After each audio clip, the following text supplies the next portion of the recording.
Jake, welcome to the podcast today. It's great to have you. It's great to be here. Thanks for having me on. Yeah. Okay. So you are Jake Dempsey, and you are the vice chair of the Middleton School District School Board. Yeah. Okay. So you're a school board member. Tell us about that. Like, when did you join? How long have you been? All those things. It's a little hazy. Middleton's been a great journey for us, and in the process of, there was a little bit of turmoil, and so watching it, when I decided to throw my hat in the ring, I got selected to just pop in there, and so I'm on my second term, but this time I went through the whole election process. It's a fun district. It's really cool. We just have some amazing teachers. We've got an amazing superintendent. Dr. Gee is just absolutely phenomenal, and we're really excited about the direction it's gone and the direction we've been able to take it. So, on the school board for this long, it's taken a lot of learning. It's a really big curve. Like you kind of think sitting back that, I'm going to jump in there and I'm going to knock some things around and tear things up and show them how it's done. And then you get there and go, oof, that's not how it works. So it's been a fun experience, and it's been really cool to get in and really work with a lot of great people. And we have an awesome school board. We really do. I mean, we're all pretty aligned with most things. We're all pretty opinionated, and we all have different focuses that we care about. But when it comes together, all at the end, we do a pretty good job of coming together and solving problems, even if we don't agree. Okay, that's awesome. So I'm actually a former school board member from the Middleton School District. So I know a little bit about serving on a school board. And it sounds like we kind of had some similar experiences, meaning I was appointed just like you were. And then a year after I was appointed, my seat was up for election. So I went for it. And I always say I was fortunate enough that no one ran against me. So that's always kind of nice. Did you have someone that ran against you? Did you? No. Okay. I didn't. And I don't, it's not because I'm really good. I think everybody's just busier than I was at the time, maybe. I don't know. Mm-hmm. But no, it's we've got a great community, and I think that the way things are going has been pretty smooth. And I mean, to me, that says that people aren't upset about the decisions we're making and the direction that we're taking education in Middleton. Yeah. So to be really clear, a school board member is a volunteer in the community. It is. I have heard that I was paid by some outside source at one point, and I have yet to find that account. I'd be interested in seeing how much is socked away in that sock drawer. But no, we're volunteer. My biggest perk is ringside seats at my son's basketball game. Yeah. that's all I get. So, and that, I mean, ultimately, like when we're talking about school board members, we're talking about people who are in a community, who care about their school community, and who want to volunteer and help in some way. And I mean, sometimes when, we're looking at different communities, those communities, people on the school board, sometimes people have an agenda, they're frustrated about something. But to your point, a lot of times when people are frustrated about something and then they get on the board and they think, I'm going to shake this up. This is going to change when I get here. And then there is that realization that, oh my gosh, I realized I didn't know what I was talking about, right? Or like, that's not actually how the process works. And you get in there and you learn about it. And then that learning curve really helps that person in the position in there governing on that board. Right. And I think that's kind of a misnomer, right? I mean, it doesn't mean that, there's school boards with problems. There definitely is school districts with problems. And it wouldn't hurt to go in and shake things up every once in a while. But by and large, we're a board of directors. We don't manage at a really low level. We're there to just make sure that the community is heard from and that the plans that we put in place are enacted. So I think people think that you have the ability to kind of kick the door down and tell each teacher how and what they should be doing, but really you're just giving you're giving direction and letting the people you hire execute it. And so the key is really find the right people, right? It's like the corporate world where a board of directors is really there to give some general direction for the company, and they hire and fire the CEO. That's their role. It's not to walk into a department necessarily and go, you do this today, you do that today. They just, here's what I expect. Here's you tell me how you want to get there, or let's work on a plan together, and then show us the results. Yeah. So I mean, like what you're saying is like a school board member your purpose is to govern, not micromanage. Right. And the school board hires one individual, and that is the superintendent. Right. So the superintendent is accountable to the school board, and making sure that everything is running appropriately within the district. Correct. And we got really lucky because we stumbled on Dr. Gee, and he's an absolute rock star. I mean, his passion for the kids, for education, for innovation, and trying to just find different ways to get the job done. It's pretty inspiring. It's exciting to work with somebody that knows how to move the ball forward effectively and help manage the down from us and make our expectations and kind of our dreams come true, because really it's an investment in our children's future. That's where that time really, I say I'm not paid off, but in the long run, the education does pay off, because we're trying to build the next generation of citizens to help contribute to the community. Mm-hmm. Yeah. I mean, that's what our school communities do, right? That's what our schools do. We invest in our kids and we help them as we, develop into the future. Right. Essentially. So as a school board member, you're governing. And that means you're understanding policies, you're setting policies, you're overseeing the budget, and you're also understanding what the school district's needs are so that you can interact with your community and help your community understand what is needed from them in the support of the school. And that's really like one of the reasons that you're here today. Correct. Yeah. And I think in addition to it, we do have to realize that we are stewards of the taxes that are come from our community, right? So we really do have some, we're not just an in-between, messenger here. We're really stewards of that money to make sure that the people, there's a lot of people on all different economic spectrums that small amount that somebody might pay versus the big amount gets the same value out of the educational process, so that we're not just wasting a lot of that stuff. But yeah.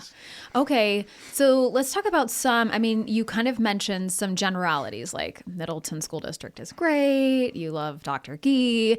Will you share a little bit more specifically about what you enjoy about the Middleton School District? I probably shouldn't say it. Maybe it should stay top secret. I'm not an Idaho native.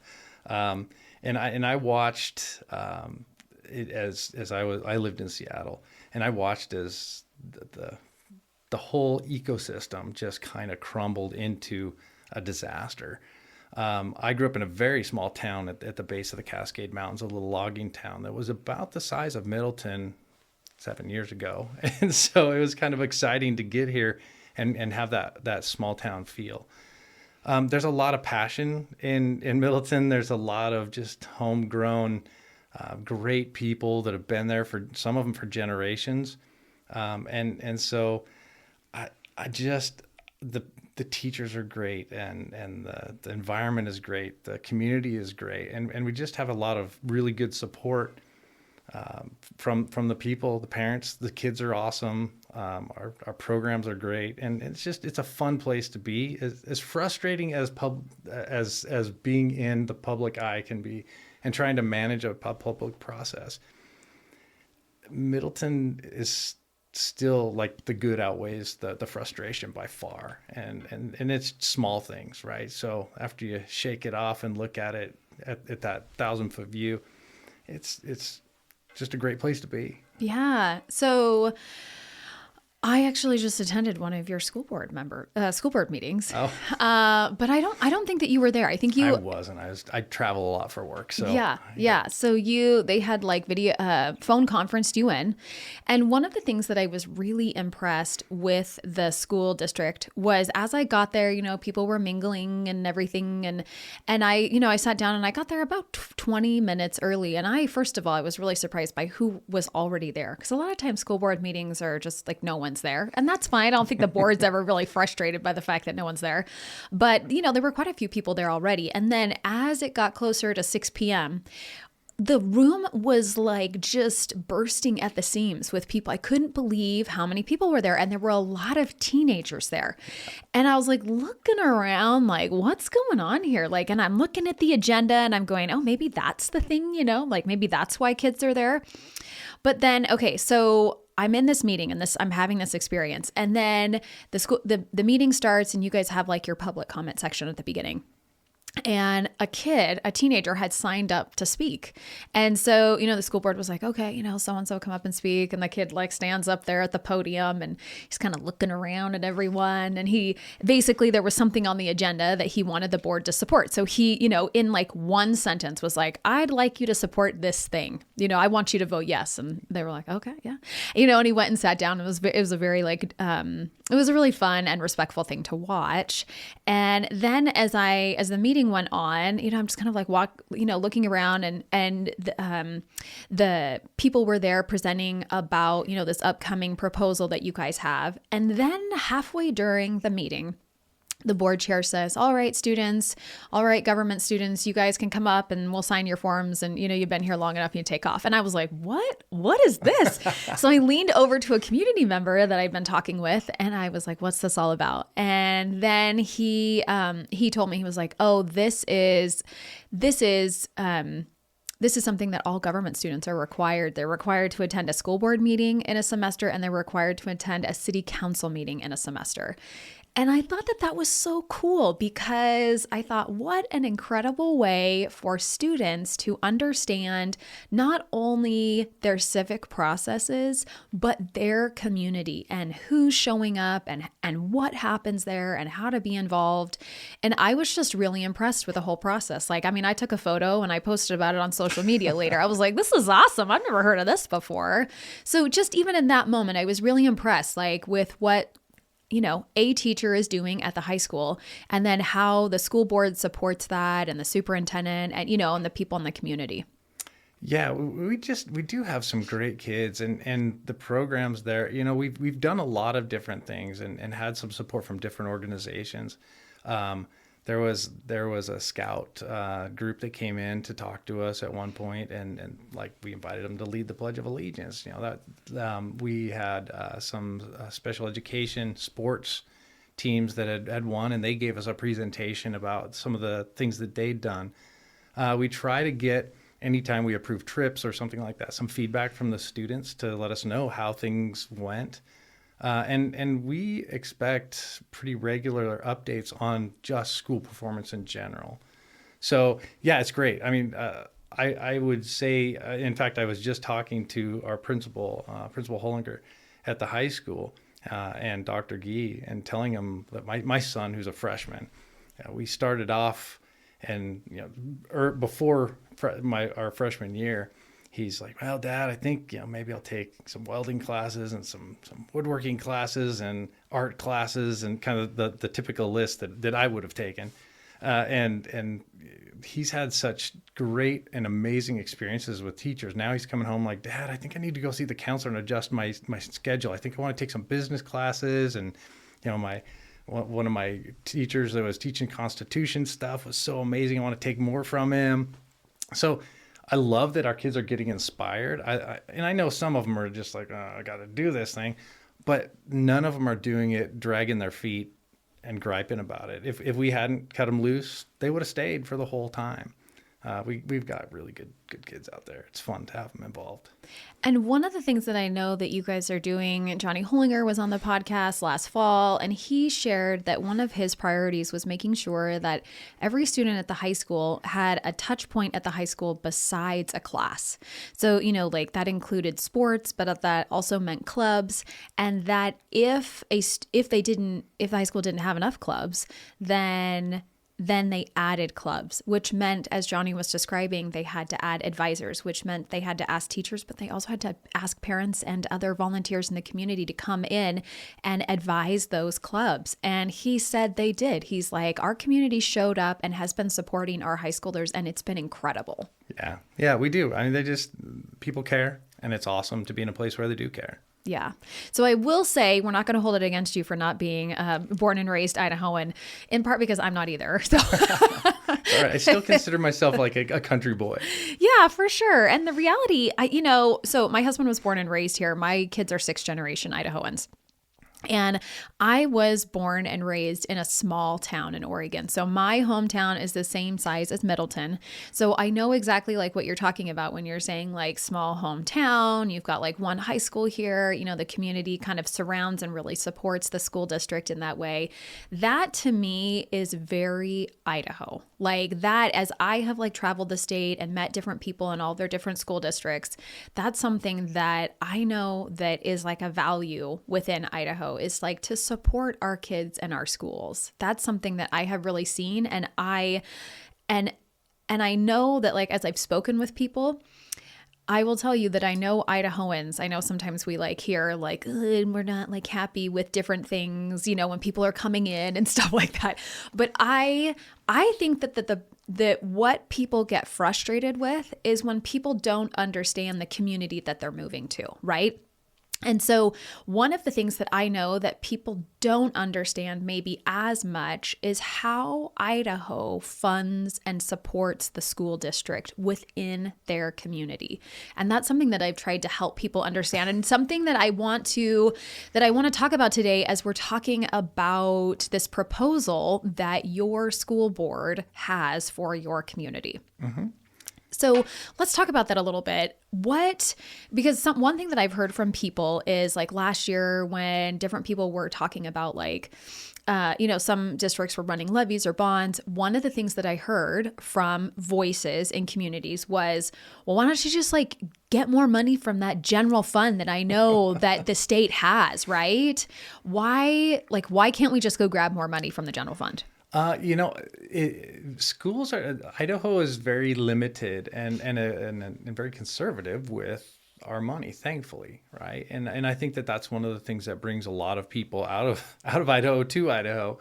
And so there's a couple of things that are really interesting. Like I run into it often as I'm talking to our constituents, and they're saying, well, like, the building is crazy. There's tons of houses being built right now in Middleton. There's 3,000 lots approved. Our district covers all the way into Star, and there's another somewhere around 1,000 lots in that area that would cover our district approved to be built.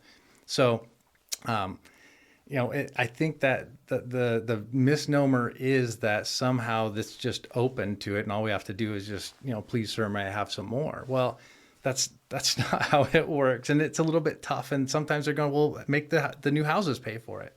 Well, interestingly enough, in Idaho law, schools are specifically excluded from levying any type of like building fund from new housing. Like we can't go out and say, hey, for every house, we need $5,000. Yeah, impact fees are not allowed in right. Idaho. Well, specifically to schools. To like schools, a city yes, can do it, but schools are excluded from that opportunity, which is strange. It's a little like I look at it because I'm a former general contractor, and I look at it and I go, in the grand scheme of building a $400,000 house, $5,000 isn't a lot to pass on to the customer, right? To roll into a mortgage, it's not.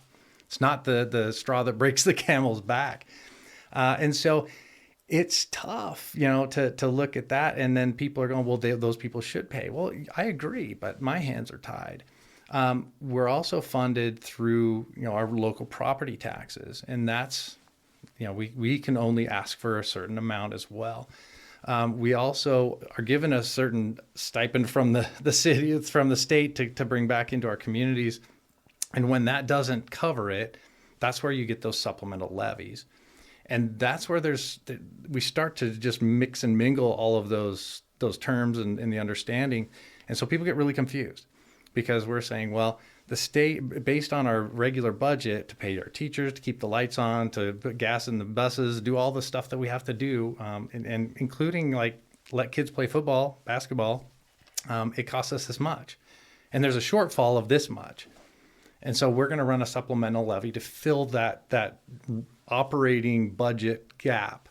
And so they've been really great in Middleton on regularly passing that piece. But that's then supplemental levy. That's right, what you're that's talking supplemental about. levy. But when The problem comes when you go and say, well, the state isn't going to give us a big chunk of money to build a building, and that's something that we have to bond for. So levies and bonds are two different things. Levies are for operating costs, and then bonds are for building things generally.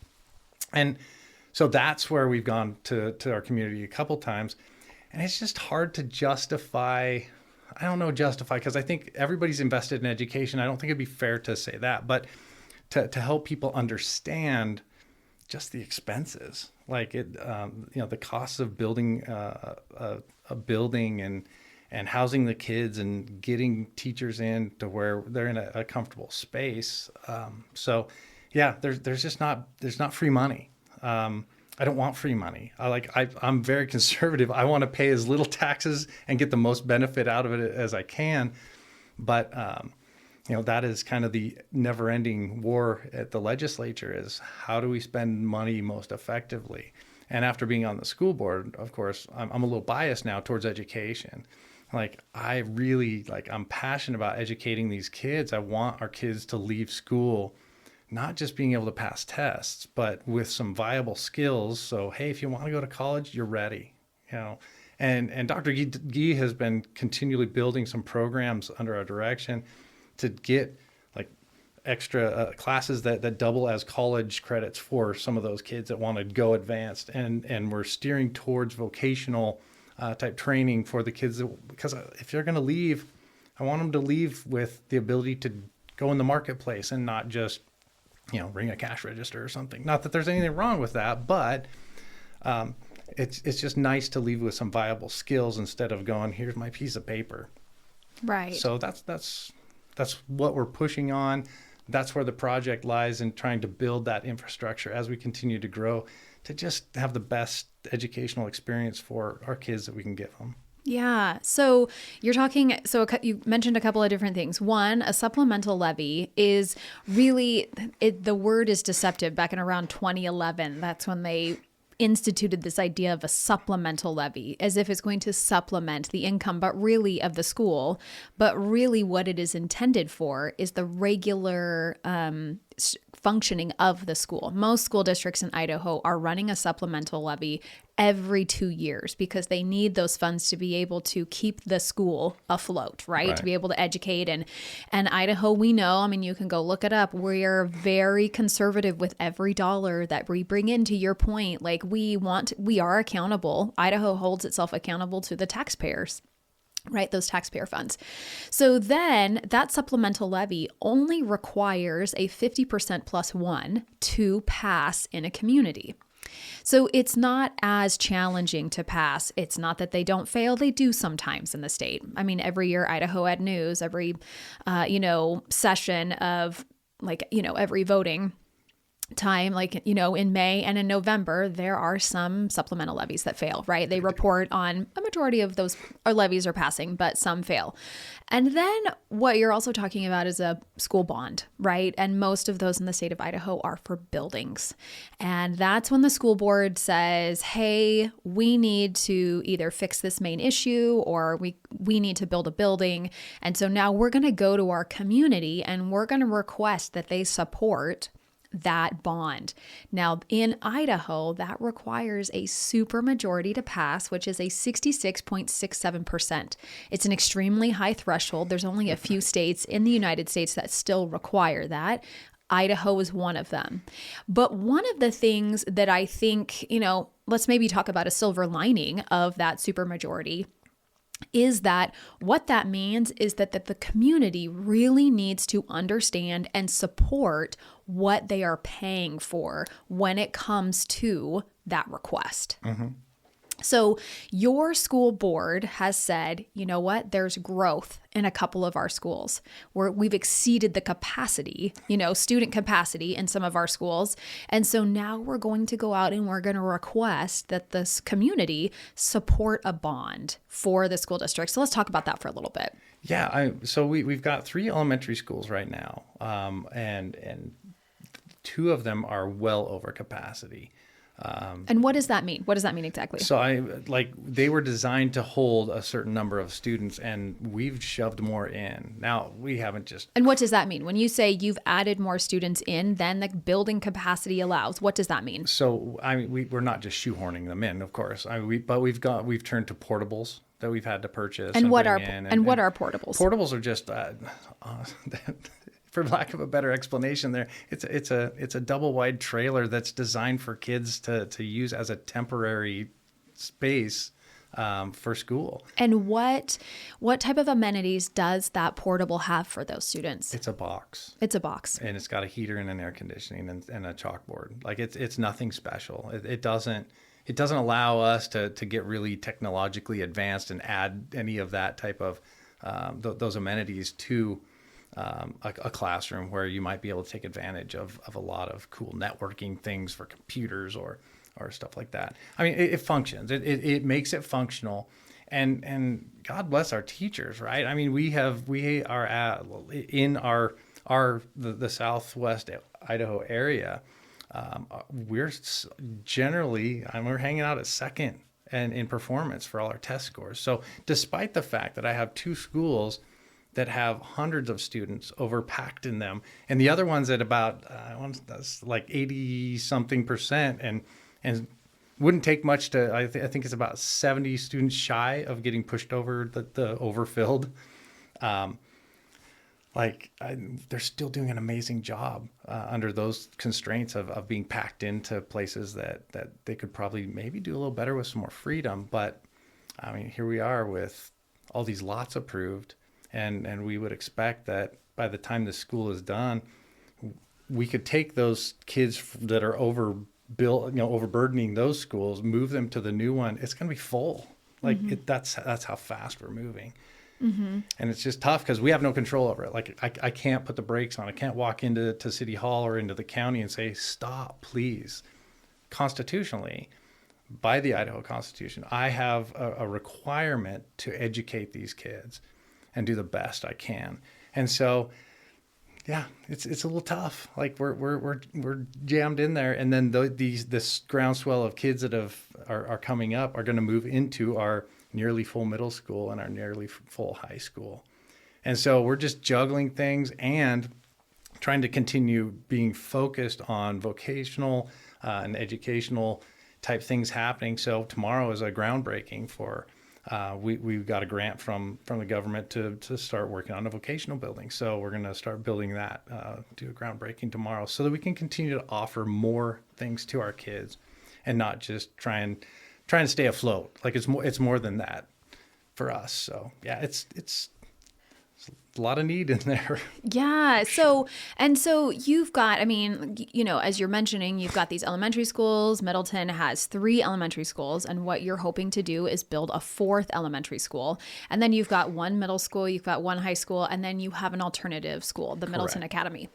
Now, when we're talking, I just kind of want to paint this picture because I think unless someone paints it, we don't quite understand what this means. So, for example, I can't remember which elementary school it is, but one of the elementary schools is at 148% capacity or something around there, right? So what that means then is that you've got a couple of these double wide trailers at the elementary school. And so, that means that the kids are going outside to access this trailer and they're going inside and that, that's where they are. And then, but every time they need to go to the bathroom or every time they need a drink of water, they have to go inside the school building. So that means they're leaving their classroom, that double wide trailer, and they're walking across whatever grass or, the sidewalk then to walk into the school building to go to the bathroom. Now, what that also means is that if the school is at that capacity and you have that many trailers, then that also means that, remembering that like when the school was built, it was built for, let's say it was built for 300 kids. This isn't right, but let's say it was built for 300 kids. So if it's built for 300 kids and we're at 150% capacity, that means that there's 150 extra kids at that school.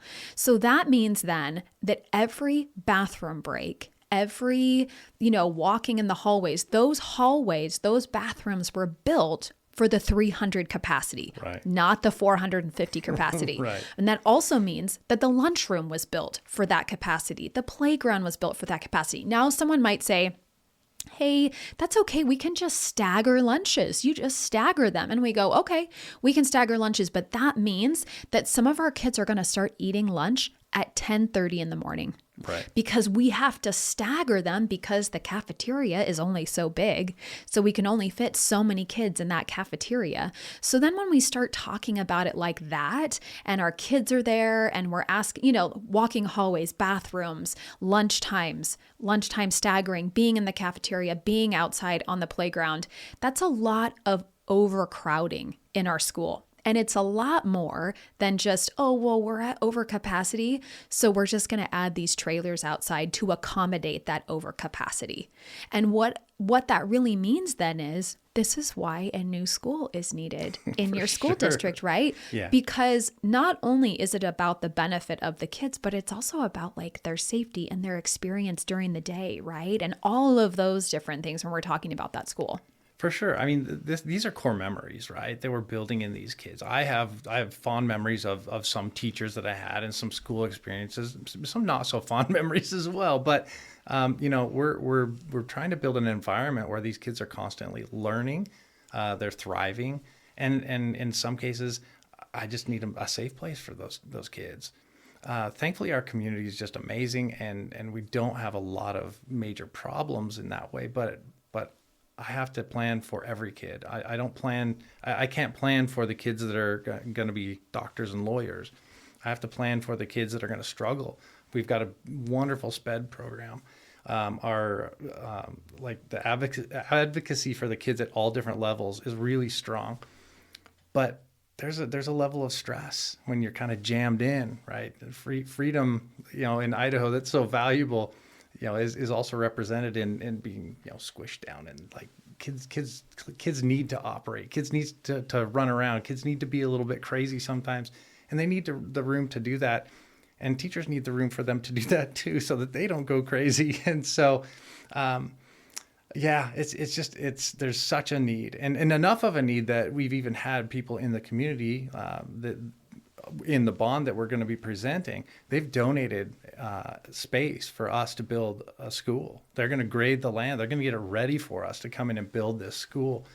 And that's pretty impressive. Like, somebody sees the need and they see the struggle, and they understand that bringing that kind of service in and allowing us to take care of the kids at a better level, it helps the community in so many ways. So one of the things what that means then is that originally the school was going to be in a different location. And one of the things that the district determined to save money was to say, you know what, if we put that school at that location, that means that it's going to cost a lot more money to do all of the grading, to make all sure that things are right so we can put that building in there. So there was, some conversations that occurred. And so that the building site actually changed to the location that you're talking about. So that one, you're getting that donation of the building, of the ground grading, but that also it's actually probably in a better location. That's what I've heard. What do you think? Yeah, so at a couple different levels, we've gone back to this. The first one, we've tried to run this bond before and trying to kind of preempt some of the growth. Now we're reacting to some of the growth. And so we brought the same design to the table a couple different times. Well, we as in the school district, I wasn't part of it all the time. But the last time we didn't pass it, we were trying to say, well, if we can build this, and we were tying some funds for trying to build some vocational options as well to it. I think we failed because we didn't educate people very much. But this time we decided, you know what, we need to stop trying, the definition of insanity, doing the same thing over and over again, expecting different results. I sat down with some of the other board members, and we were sitting with Dr. Gee, and we're like, we really owe it to the taxpayers, the people that we're asking to fund this, to make sure that we're making the best decision. Can we go back out to do an RFP for this thing? So reach back out to builders. And what is an RFP? Sorry. I think a request for proposal. Okay. I think we actually did an RFQ, which is a request for quote, very similar things. It's where you go out to the community or to the industry and say, we're going to build a building and we need you to come and give us your ideas and show us what you can do for us. And so when we went out this time, we were very specific on trying to find ways to look at different building types, as in materials. Want to build a giant brick building, or do you want to do some metal building stuff in there? What's our best? And not cheap. Like, we're not going for cheap, right? Probably find a way to build a clapboard building for relatively cheap, but it's going to last 5 years. I mean, kids are not easy on buildings. And so what we're looking for is what is going to give us the best bang for our buck going in, 30, 40, 50 years into the future, and not just try and patch a hole. Like, this isn't a Band-Aid. We're trying to continually invest in ways to make our kids' educational experience better. And so we went back and completely went through the whole process, knowing that the people that we had chosen before may come to the table and we may pick them again. Turns out we didn't. We've got some really great architects and builders that we ended up looking at and deciding to go with. And they've been amazing. Like, they're reimagining everything for us and bringing to the table, and not just, hey, here's this and it's cheaper, although it is. Here's this and here's why we recommend that it would work. And then we're also bringing in a lot of community input. Like, what do you see us doing in 10, 20, 30 years? What's important to you for your kids and everything else? So that community support has been valuable. That lot that was donated to us is invaluable. It saved us a ton of money in development, because the other one's just, it's on a hill. It's got all these different things utilities to run, and it would have been a mess. Yeah. It would have been really expensive comparatively. Now, it's nice to have that in case, if something else were to come along and we were to be graciously donated a lot of money to build another school or something. But we're only going to continue to grow. And so this is just one of those steps in growth. It's like, I think it's really important for people to understand this isn't we're not trying to just plug a hole in the dike. We're really trying to build an infrastructure that can continue to grow, keeping that small town feel, keeping that core community feel, and servicing those kids and getting them educated at the highest level we possibly can. So let's talk about how much you're asking for your community, from your community. So there was some recent legislation where there's kind of a big pile of money distributed to each of the school districts. There was a lot of strings attached to that money, which is great, but we've distributed the money in different areas. Some of it is for maintenance. We're looking at a 5-10 year plan of existing facilities, and another, just different places. And then another chunk is going to be designated for this build, and that's about $8 million. We anticipate that it will cost about $28 million for this building. And then the $8 million will be applied to that. So we're looking just under $20 million for the bond for us to get that built and operating. So what will that mean per household? I think it comes out to about $33 per $100,000 worth of value. Mm-hmm. Now, we have a bond because the middle school in Middleton had caught fire at one point, and that was the high school. And so they did some repairs on that, and they bonded for a new high school. And it's a nice high school. It really is a great high school. And so that bond payment is starting to sunset. I think we got 6-7 more years on that one. And so every year it starts to go down, and so this one's bringing up that amount, and so yeah, I think it's about $33 additional on top of the existing tax. I mean, just to be transparent, to support this new school. When you look at it, I think your average increase on top of what you're normally paying is like $55 for the median. Yeah. So I have some bond election day details in front of me. I was looking at it, and it says that the impact to the yearly tax bill will be $34. Okay. Yeah. $34. You were... That's a buck off. Dang it. Darn it. So $34 per 100,000 of taxable home owners a homeowner. Right. Now, what I think that's important, like property value, basically. Okay. So $34 per 100,000 of property value. What that means though, for a taxpayer, like for a homeowner, is that if you have a home, let's say it's $400,000, you get $125,000 for your homeowner's exemption, right? So when all is said and done, when you do the math, and I did it before you got here, it's $93.50 per year for that homeowner to pay their part for this school bond. Essentially, that's what the math is, right? Yeah. And I think that that's really important to know, right? Like that's like 90, so let's round up to like $94 a year. And if you divide, 94 by 12, you've got, what is that? Now can I think about it fast enough? It's like $10. Yeah, something like that. I was going to say, $10. let's do $10. So we're talking $10 a month, right? From each property owner, essentially. Right. And I think that those numbers, like when we bring it down like that is, I think it's helpful. Like when we were in Lewiston, that's what we did. We brought it down to the per month thing. Now, that's not to say that it's not a stretch for some people to pay that, right? Like I think it's important to note that that's not an easy ask for every person in your community. So what do you say to that? Here's the thing, and I understand sacrifice. I mean, I grew up in a very poor rural community. Our tax base was based on logging, a logging community, and so when the spotted owl came to be saved, that shut our economy down. Like it locked down our forests around us, and everybody that was doing really well was doing nothing. And we struggled. Our community, my family struggled. So, I mean, my dad was a dirt farmer. And I remember our house growing up on 2 acres was $63,000. And the phone would ring and it's like, don't answer. It's people that want bills. It's the bill collectors. Don't answer it. Just tell them we're not here. Tell them it's in the mail. And that's, today I'm like, can I get a house for 63 grand? I'll take that all day long. Yeah.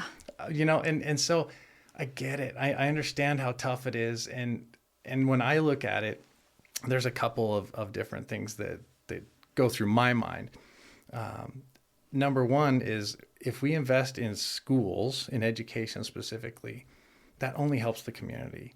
If I can raise the level of ability, if I can raise the economic value of the education that I'm bringing, then those taxes help to support those, usually elderly people that are on a fixed income. When you look at the overall taxes, I think you have a better complaint to point at, say, the county or something else where they're really, scraping these things. And I've had people go, I don't want to pay for that. And my response is, somebody paid for you. Mm. And I understand that that's hard. I don't want to pay more taxes than I have to. It's tax season. Like we're going through the things with an accountant right now. Like I'm trying to squeeze every penny I can back into my pocketbook. But education, it's just worth the investment. It's a long-term investment. It's a hard thing to justify not paying for. And I know that, when we're talking about current events and all the stuff that we've been through in the last, call it even 8 to 12 years, changes socially and more like things coming to the forefront that a lot of Idahoans are going, this is nuts. Like, I don't want to deal with this. I get it. But we are working really hard inside the school to make sure that our focus is 100% on education. Like I don't want to deal with outside influences. I want math, the reading, writing, arithmetic, thing. That's our focus. I want that to be where our attention is. And if we can make that our attention and pump out some kids with some skills and not just the ability to pass a test, that's my goal. Like I was talking to Dr. Gee a while back, and my neighbor's kid had wandered over, and I'd bug the kids. We're all really good friends on our block. Like, hey, how's school going? It's not going so great. Well, what are your grades? Well, I'm getting this and this and this, and they weren't great. And I'm like, well, why are you struggling in English? You speak English, right? I don't need this stuff. I'm going to be a welder. I'm like, okay. you got to read plans, right? You got to write up, emails to communicate back and forth. Like, do you want to be a welder or do you want to run a welding shop? Because you're talking the difference between making this wage and making this wage, in those different situations. I don't need, this stupid geometry class. You definitely do. You have to understand angles, and you may even need physics to understand load calculations and think, flex in metals. And so after that, I kind of had an epiphany, and I'm like, Dr. Gee, we really need to help these kids get on a path and an understanding of what do you want to do? Then you should take this class. And this is how it applies to what you want to do. And so that's our focus. It's not just trying to build stuff and take more taxes and everything else, because every time I can send somebody out the door with something that says, here's a certification that says you're good enough to start doing this, or here, go into this company that's working with us closely and start working there, as building things or putting things together or designing things, or go to school and then come back into the community and support the community. Just building a cookie cutter machine to crank kids out that are going to pass a test well enough to score high enough to get a diploma doesn't cut it for me. Mm-hmm. Well, I really appreciate what you're saying, because you're really talking about the, like the story of education and the experiences of our kids. And as you were talking and, as you're talking about that kid, I was thinking, gosh, if my math teacher were sitting here right now and he heard that Alexis couldn't figure out how to do 93.50 divided by 12, he might have been a little bit embarrassed. And I would have said, you know what? I was never good with 12s. I was never good. I was never good with 12. So I looked it up, and it's actually like a little bit less than $8 per month, just because I'm like, oh, what is that exactly? So it's so if you own a $400,000 home, based on the math, and I even checked on Chat GPT for me, it's and I figured out that the 34. I think this is so important, because people really, like I remember when my kids' school district, when they were talking about potentially passing a plant facility levy, and there was an older gentleman who came into the information center, the information, and he had his taxes with him. And he was looking at this and he was like, this is what I pay right now. And how is what you're asking going to impact this, right? And so as I look at this $34 per 100,000 of taxable property value after your home. This says after your homeowner's exemption. So then I got it wrong, because, no, I'm reading that. And that's interesting to me, actually. I'm assuming it's $34 per 100,000 of taxable, and then you subtract the homeowner's exemption. That's what they mean by that, right? Yeah. So it's the value after the homeowner's exemption. Yeah. Okay. So the 400,000 minus 125,000, right? That's what we're talking about. So 93.50. So roughly, $8 a month for this one. If I'm giving the 400,000, I'm just giving an example here. But I think one of the things that I think that people should do, though, is go look that up. Like, don't take your word for it, right? Don't take my word for it. Go figure out, and you can go ask Chat GPT, put in like how much your home is and how much this will cost you per year, and then decide and think about all those kids who are in your community. Think about those stories that you're talking about, right? Those kids who are your neighbors. And the reality is that when you were in school, Jake, and when I was in school, someone invested in me when I was in my community. And the reality is that so much about education in our communities is about planting a tree that we're never going to sit under, but that someone after us is going to sit under that tree, that investment that we made into our school communities. For sure. I think here's the other issue. We get this piece of paper from the county assessor every year that says, here's how much your taxes are, here's how much your house is worth. Most of us aren't shelling out a check for that tax amount. And so it's rolled into your escrow inside of your mortgage and everything else. And so we just see a number, we kind of freak out. I encourage everybody to go to the Canyon County tax assessor's office, look up your property and open your tax bill in there and figure out, like, you can look up mine. It doesn't matter. It's all public information, and you should see really where it sits. Education is at the bottom, like 2 or 3% of what you're paying. Like it's really small compared to all the other things that they've tacked on there to support your local county, whatever they're doing. The county stuff that I'm paying the lion's share of the taxes to, I'm not going to see a lot of benefit out of. But the school stuff where my kids are going and where their kids are going to go, that's the stuff that is long-term value. And we're just not paying a ton. And as we continue to build, of course, those taxes continue to lower. We don't have the luxury and we don't collect more taxes from our community than we need to. So that means if between now and next December, 500 more homes are built, like we're not going to just take that same amount and take that as a windfall, right? We're going to take less because we only take what we need to pay off the bond that we've got. Yeah, that's a really good point to make, that actually the more homes there are, the less each person pays for that thing, right? I mean, there's the push and the pull with what you're talking about there, but that's if there are more businesses, if there's more, all of those things. So that's a good point. It's a bit of a double-edged sword, right? I mean, if you build it, they will come, right? And then when they come, you need to build more because they're coming. And it's like, dang it. What do we do? Because it's not stopping. We can't stem the tide of influx of people, and they're all great people, and we value all of their help and what they input into the community. But all we can do as a school board, all we can do as a school district, is just continue to try to maximize the tax dollars we've got to give the best education we possibly can to our kids. So if people have questions regarding this bond, and the election is Tuesday, May 20th. So if people have questions, what should they do? You know what? Dr. Gee is amazingly responsive, and he loves to talk to the community.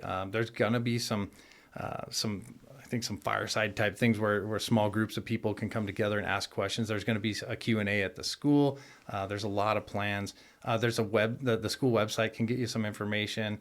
But we're pretty hands-on and happy to answer whatever we can, where we can. But Dr. Gee is a great resource for it. And the thing about the schools and the way that our laws are written too is Dr. Gee can't shine you on with anything. All he can do is give you facts.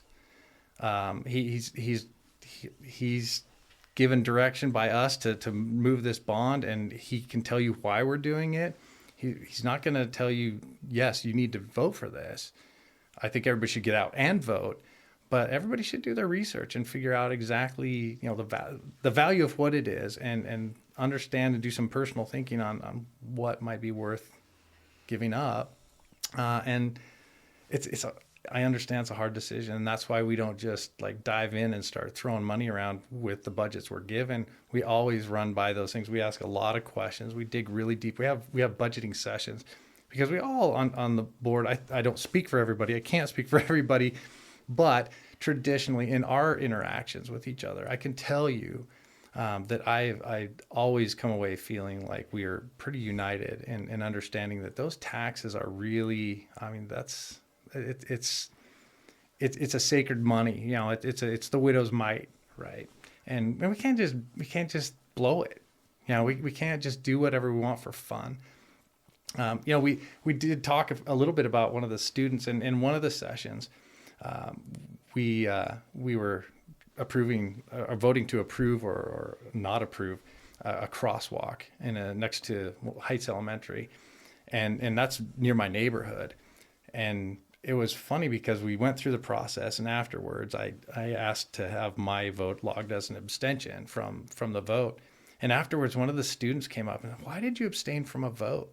I'm like, "Well, because I know it's needed, but I also know how poorly the city has ran their budget, and so I don't trust that money's going to be spent wisely. I don't know that that's a good number for me to support." And so these kids aren't just there to get the signature. The benefit of leaving early is that they get to go do some stuff, but they're listening. They care. They care, and they want to know that we care.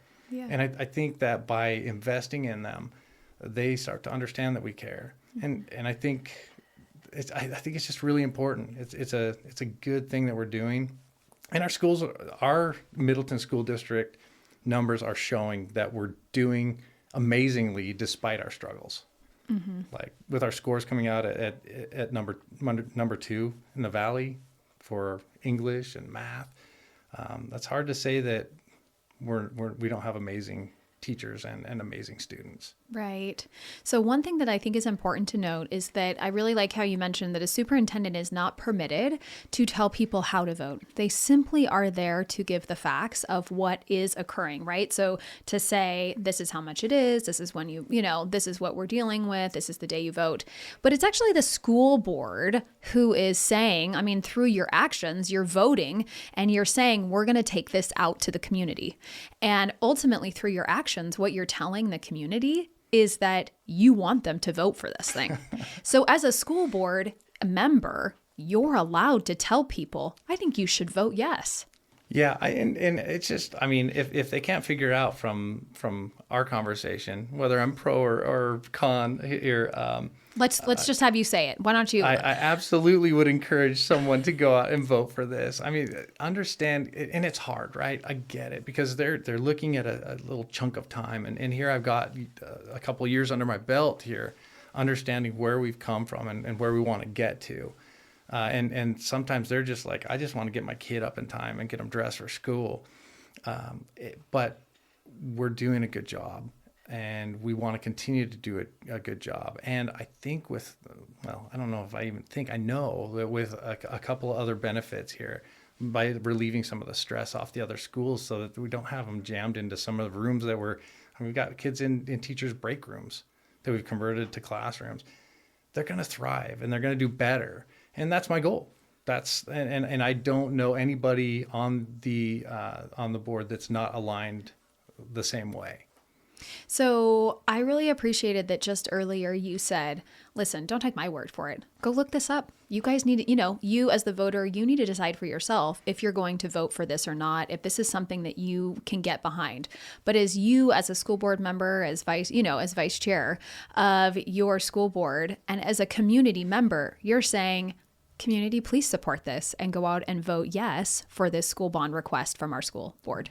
Absolutely. I mean, I don't share my voting stances very often, but yes, I will be voting for this school because and my kids are all out of elementary school, right? They made it through, we made it through. Yeah. And so you're on that later right. end of school now. And so, I mean, I just look and my oldest daughter, who's in college right now, she loves Idaho. She loves Idaho more than where we came from. And so I expect that she's going to be here with her kids.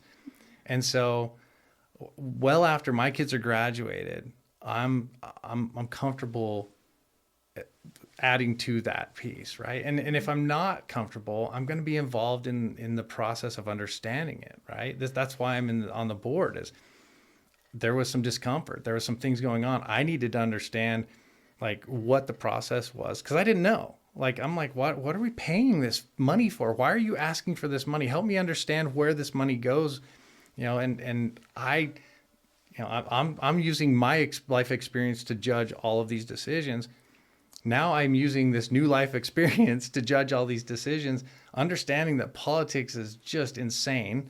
All the strings attached and all the I's dotted and the T's crossed that have to be there.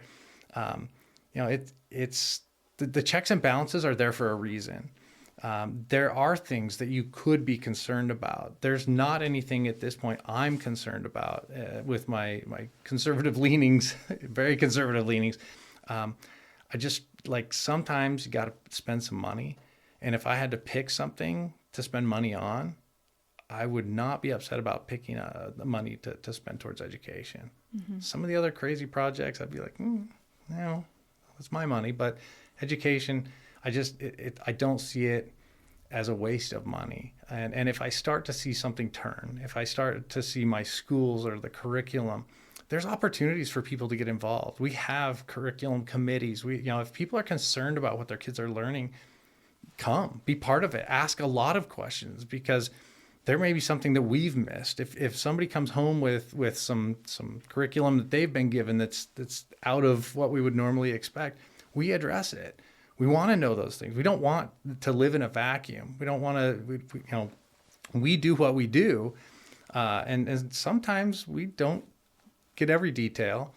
But if we don't get the feedback and people just silently stew over something, we can't fix it. And so that's why we're here. That's why we're talking about this. That's why I'm on your podcast today, is because I want people to understand there's a problem. We need to fix it. We need to address it.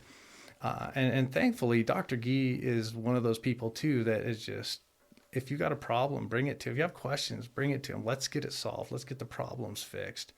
And I've had, it's funny to straddle, because sometimes I have to talk as Jake the dad, and sometimes I have to talk as Jake the board member. And so when I've had to do some of the Jake the dad stuff, I've just been really impressed with the response. Mm-hmm. And even though, there's always, the dark underbelly of everything, there's so much more good than bad. And we've worked so hard in Middleton to build it that way, so that you can be comfortable taking your kids to a school where they're going to get an education. Mm-hmm. You don't have to worry about anything except the fact that the grades that they come home with are a reflection of learning, reading, writing, and arithmetic, and the other things that we have to offer. So it's worth the investment. Well, what I'm hearing you say is that if people have questions, they should reach out to you, and sure. they should ask you and their school board members and your, the district admin, different questions, right? And really, that's one of the things of the school board, is to help people understand what you're doing, right? And why you're doing it. And so people should be reaching out to their school board members. They should be asking you these things, because you're the one who's saying, hey, as a school board, we're letting our community know that this is what our need is. So you ask us questions in regard to this need. And also, it's so important for people to show up and participate in their school community. You're not going to see every angle, and neither is everyone on the board. I mean, you've got 5 people on the board to offer 5 different perspectives, but it is so great when community members show up and offer their perspective or volunteer on this committee, right? And I mean, I love seeing that thing. As a school board member, my favorite part of our school board meetings during our regular session was public comment. I loved it when people came in. And sometimes it was a little tense, there people were really frustrated about something, but I thought, this isn't something that is impossible to solve. This is a conflict that we can work through as a school community. And it always brought me so much joy as we were working through that conflict and got to the other side of that beautiful thing that we had addressed. But the only reason we were able to address those things was because people answered our questions, they asked questions, they showed up when they were curious about something, or when they were frustrated about something, or when they were happy about something and they wanted us to know. So I'm so grateful that you've come in today to talk about your experiences as a school board member and what you feel in regards to your school district, which is super awesome. I do hear wonderful things about Middleton. We're pretty cool. Yeah. And I wish you all the luck as you're, the best of luck and the best blessings, many wonderful things as you go forward. Thank you. And I just wish you guys all really well. Thanks so much for coming on. Thank you for having me. It was a pleasure.